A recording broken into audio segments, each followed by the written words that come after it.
Ms. Ramsamy, will you be swearing or affirming? Swearing.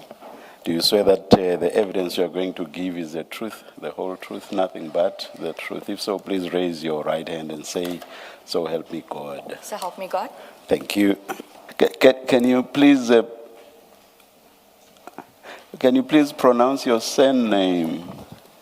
My surname, Yes, Ramsamy. Ramsamy. Thank you. Drushanta. Drushanta.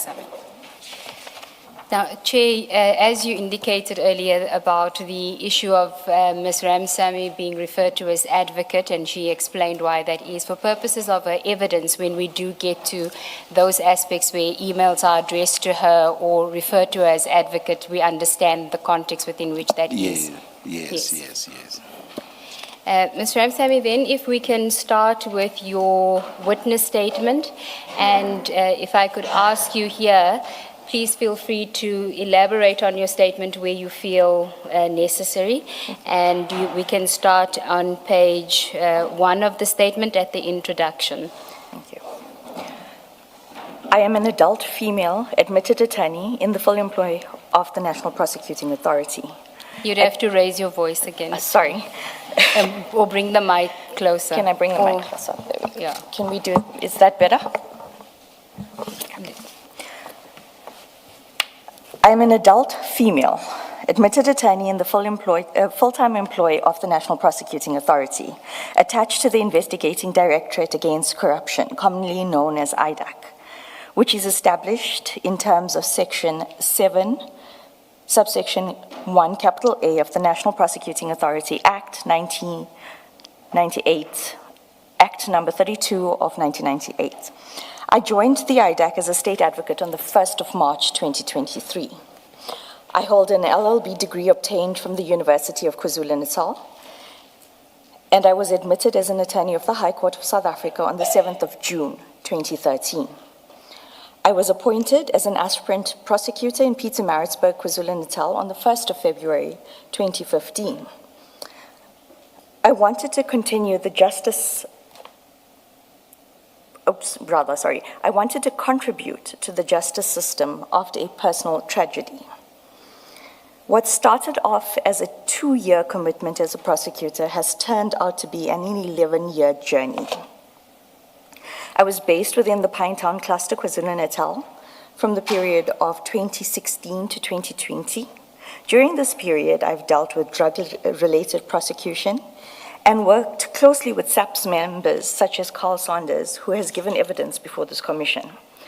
Thereafter, I was a regional court prosecutor in Pretoria Court, CBD, and I was then appointed as a state advocate on the 1st of March 2023 in the Investigating Directorate, IDAC, or which later became IDAC.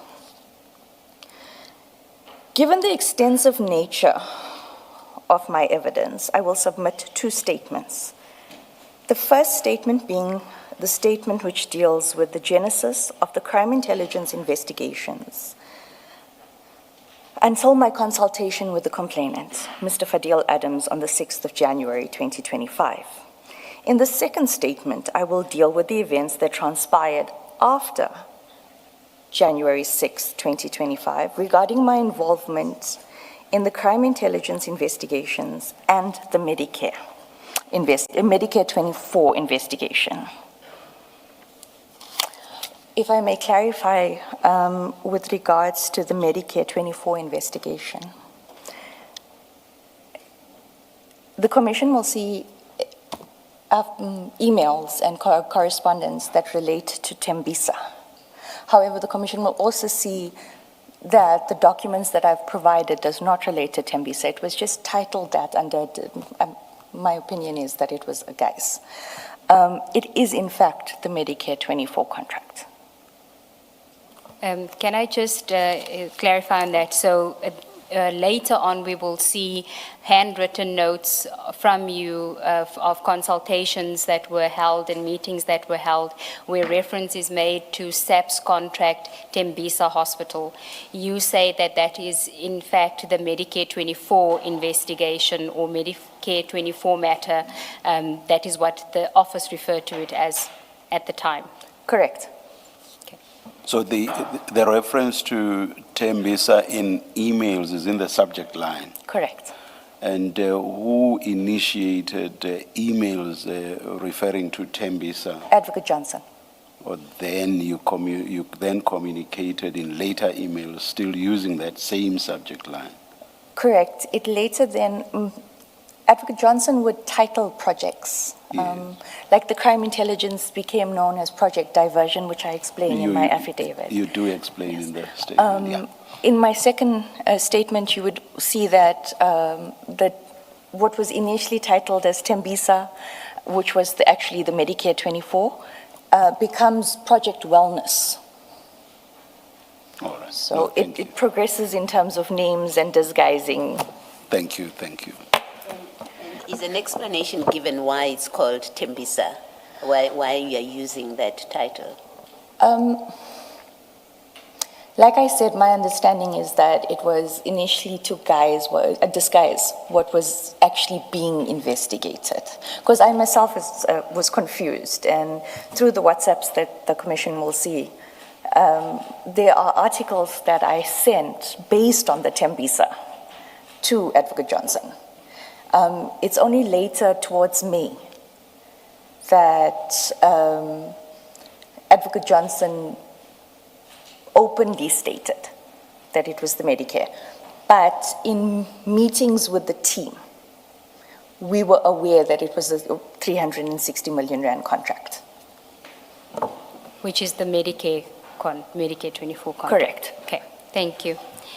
Then this next topic is the personal impact of the Commission. Thank you.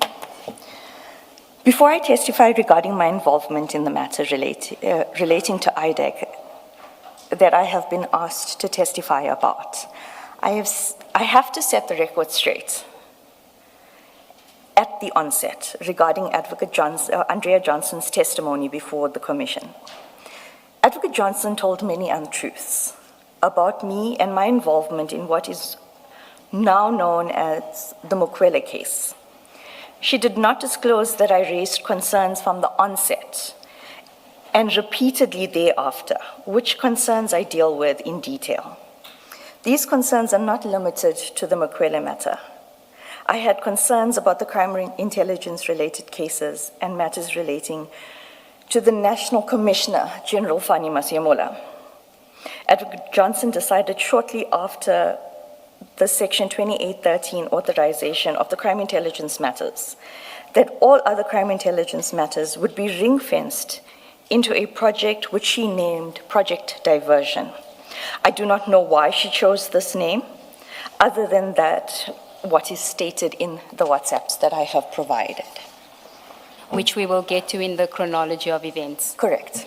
Okay, the next page, for paragraph 5. Thank you. I am profoundly disturbed but not surprised by Advocate Johnson's testimony.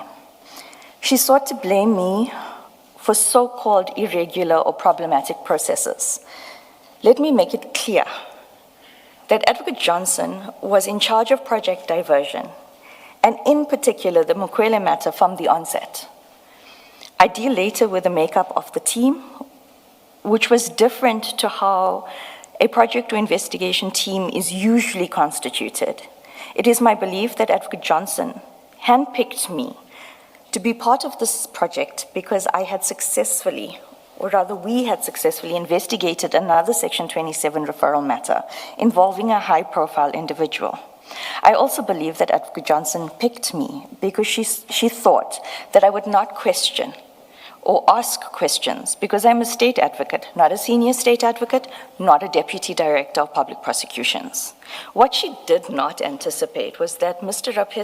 Mansa Rapesu, the lead investigator, and I would question Project Diversion from the start. May I proceed? Thank you. Continue. Thank you. I confirm that I prepared documents on Advocate Johnson's instructions instructions that were one, not in accordance with IDAC's standard operating procedures, which Advocate Johnson indicated to this commission did not exist. 2, The process followed in July 2023 referral. And 3, that went against my concerns when assessing the merits of the complaints by Mr. Adams. I refer in particular to the application for authorization of Section 2813 investigation that I prepared on the 5th of December 2024. Sorry, can we just interject? Can I just interject there to deal with the issue of the standard operating procedure, which you deal with in that paragraph, which you say Advocate Johnson said does not exist. If we could ask the commissioners to go to file 10 and page 9, which is, if you can identify that document for us, and the signature on page 10.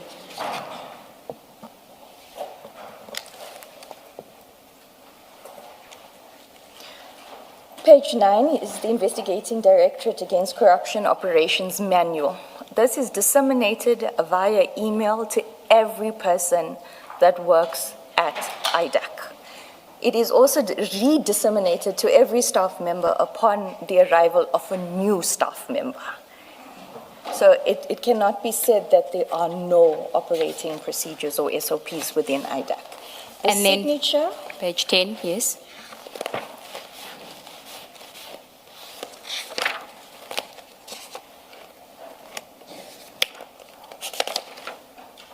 page 10. Page 10, it should be page 10.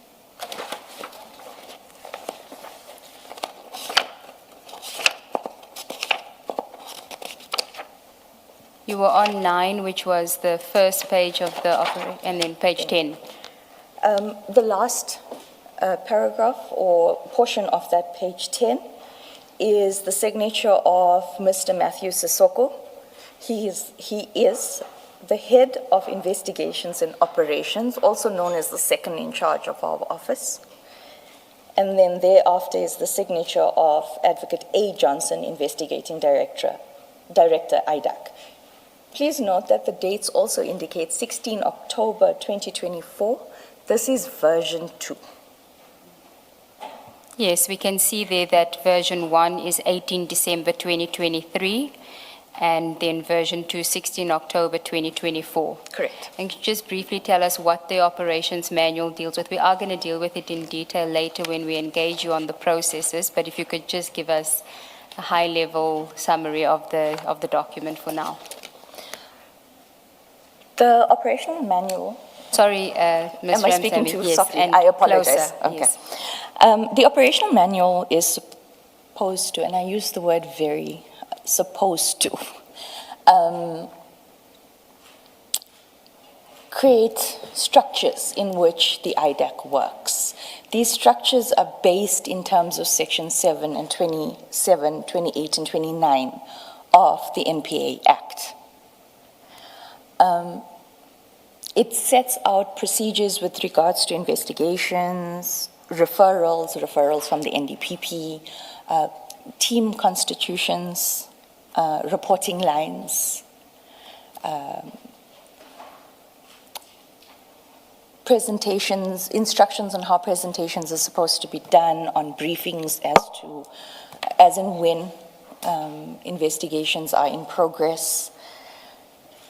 Basically, it's the Bible of how a structure of our nature is, or IDAC's nature is supposed to work. And when I use the word supposedly, if I may, Advocate Segal, continue, thank you.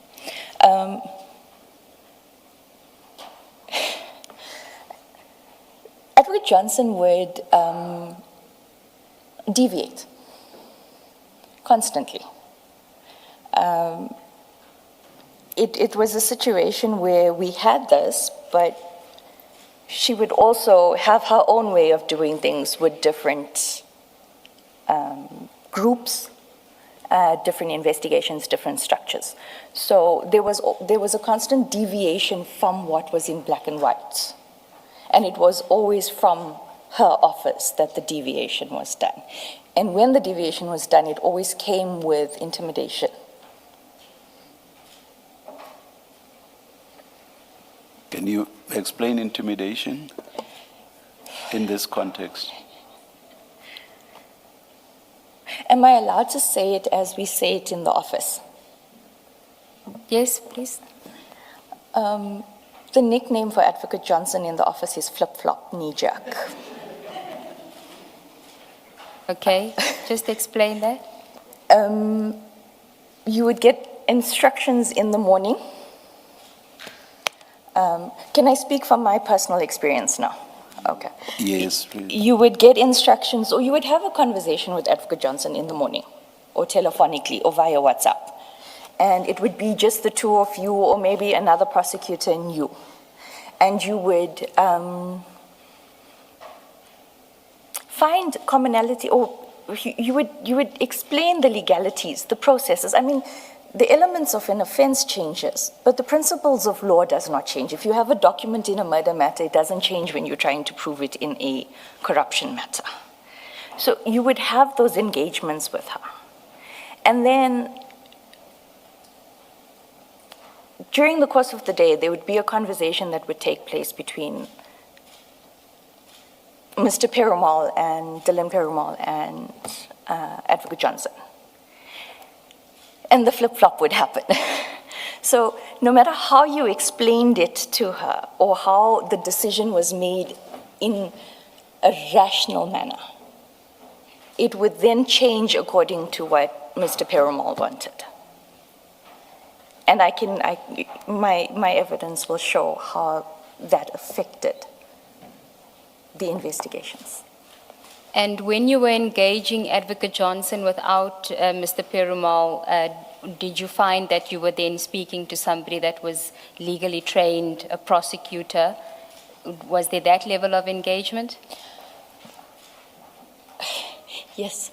When Mr. Perumal was not present or was not involved in the communication or was not influencing the decisions, Advocate Johnson was a very active legal mind.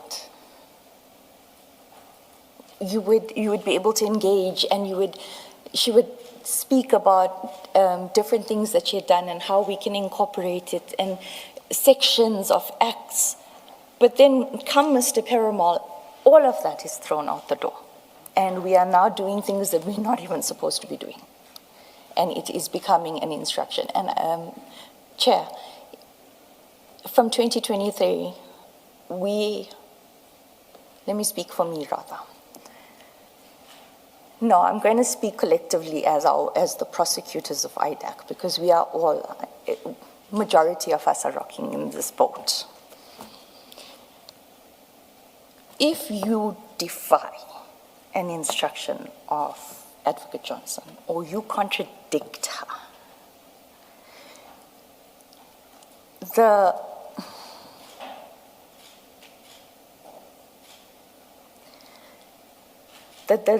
reign or the wrath, if you have to, may I speak about, if you have to go and check the records at the wellness program that NPA provides for its employees with regards to just work stress, home stress, counseling, you will be shocked at the amount of prosecutors and employees, admin staff from IDAC that are receiving counseling. Is that not because of the nature of the work you do? Just explain. No, Commissioner. Yeah, please explain. May I deviate? Am I allowed to deviate?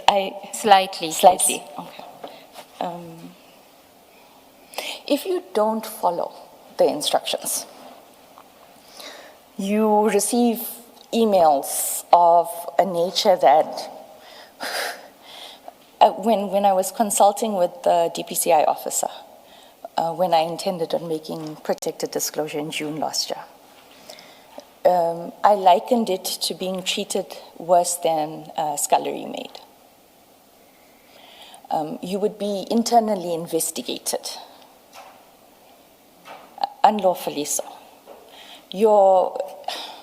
You would be made, I was made redundant for an entire period in 2023 because I objected to Mr. Perumal and Advocate Johnson.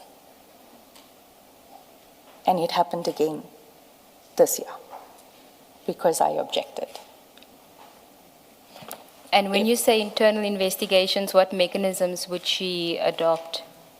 Okay, now I'm jumping ahead of my evidence, I apologize. Section 28 does not have any checks and balances. And it can be likened to a 205, a Section 205 of the Criminal Procedure Act. It's invasive. It's exceptionally invasive. But Section 205 of the Criminal Procedure Act allows for a person to make submissions to a magistrate or a judge to explain why we are now invading this person's privacy, or we need this information. Section 28 allows unlimited control by one person without any checks or balances. And that is how we were investigated, through that. Except, of course, that even if in Section 28 itself there may be no specific provisions, the Constitution is an overarching document. So Section 28 would still have to be applied with the Constitution or the privacy right in mind, if you see what I mean. Correct, and Yes. my evidence, not very far down the pages, does deal with how this is so severely abused and how it continued since my start at the ID to be abused. Sorry, Advocate. No, that's fine. Still on this, on the operations manual, the impression, I don't know if it's just me, but the impression that I gained from Advocate Johnson's evidence about this, the existence and application of an operations manual, was that yes, there is such a document, but we don't operate according to it. So the impression I had was, it's sitting somewhere in a computer or on your mainframe, but in fact, it's more, you just go about doing your things, and people exercise their discretion at any one time in meetings without this ever being applied. Is that correct? Because you speak of it as a deviation. In your testimony, you say she deviated from what this prescribed. Is that deviation as a matter of course? That's what happened, and therefore this was just good on paper for all intents and purposes.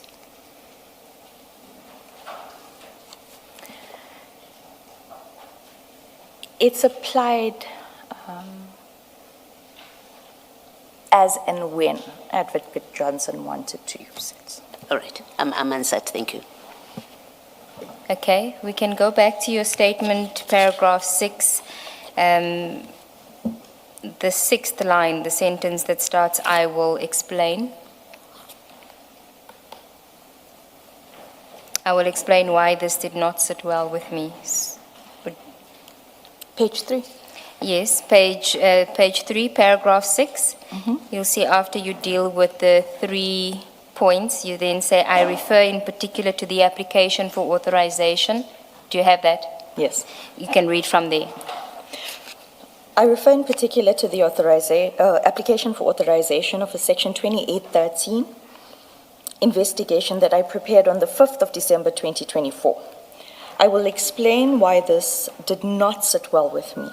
However, the commissioners must bear in mind that at this point, Advocate Johnson had stated they had made a decision that the matter was to proceed in terms of Section 2813, and that I was to draft the authorization and email it to her on the same day that the referral was handed to me, because she wanted to approve it by Friday, the 6th of December 2024. I deal with this fully later in the statement. Continue.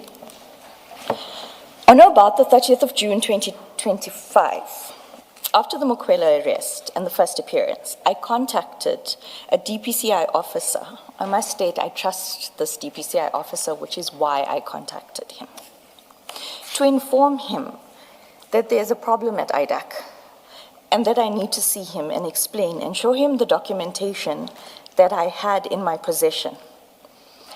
I asked if I could or if I could do protected disclosure. We agreed to meet on the 2nd of July, 2025, where I showed him a prosecutorial memo prepared by me and another prosecutor regarding the matter of General Masiamula and Lieutenant General Kumalo, which I deal with later. He said that he would speak to a colonel at the DPCI and get back to me as to how we were to proceed. The reason that I contacted DPCI is because I had previously, in late April 2025, informed Advocate Santos Manilo, the DDPP that I report to, of the discord amongst the team being that of the crime intelligence investigation, and that the investigation procedures were being flouted and that the investigation was sloppy. He replied that he had his own problems.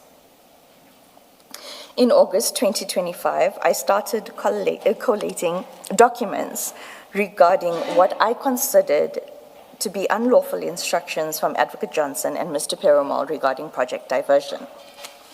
May I proceed? Ms. Ramsamy, sorry. When Advocate Manilal says he has his own problems, was it about the same issue, the crime intelligence